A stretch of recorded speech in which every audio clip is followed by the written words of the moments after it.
അള്ളാഹുവിൻ്റെ പ്രവാചകൻ മുഹമ്മദ് നബി സല്ലല്ലാഹു അലൈഹി വസല്ലമ തങ്ങളുടെ പ്രിയപ്പെട്ട മകൻ ഇബ്രാഹിം റളിയല്ലാഹു അൻഹുവിൻ്റെ ഖബറാണിത്.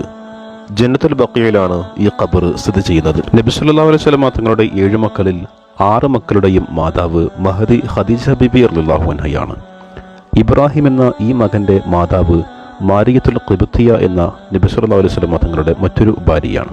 ഹിജ്റ 8-ാം വർഷം മദീനയിലാണ് ബഹുമാനപ്പെട്ട ഇബ്രാഹിം എന്ന ഈ മകൻ ജനിക്കുന്നത്. എന്നാൽ ഹിജ്റ 10-ാം വർഷം കഠിനമായ രോഗം ബാധിച്ച് ഇബ്രാഹിം വഫാത്താവുകയായിരുന്നു.